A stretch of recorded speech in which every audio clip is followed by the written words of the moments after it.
It's the second Star Wars TV show to be created under Disney, and the first one to be shown on Disney's new streaming service, The Mandalorian. I'm very indifferent to this series, and what I mean by that is I don't hate it, but I don't love it either. It's just I never had much hype for it. When it was first released, everyone was saying you need to watch this because there's something really cool at the end of the first episode, so I took a look and sure enough, there was a baby Yoda.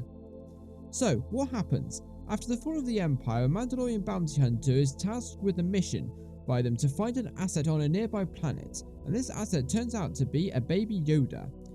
When the Mandalorian returns to the Empire to collect his bounty, he cannot bear the thought of what the Empire are going to do to him, so he rescues the baby and runs off, prompting the Empire to put a price on his head, which leads him to be hunted down by all of the other bounty hunters. I didn't have much hope for this because there really wasn't anything of substance from the trailers. There wasn't anything that made me think I really need to see this thing, and it's definitely not something I would pay for Disney's streaming service to see. And if it wasn't for the hype around Baby Yoda making me watch it, I would never have seen it. And I think that's why the creators and directors used Baby Yoda to try and get the show off its feet and get some popularity, and it worked. My main issue with this is there are a lot of episodes that you could just completely miss, and you wouldn't miss anything mainly like major, and this is because there's nothing really going on that adds to the story, aside from getting more information about the Mandalorian's backstory. But just from seeing him acting the way he is and knowing he's a bounty hunter, you can get to know his character pretty well.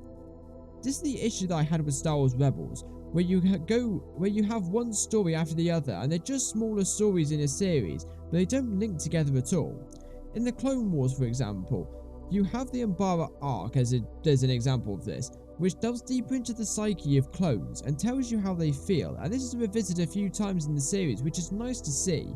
And with this series, you have episodes that link together, but the ones that don't are just not that interesting.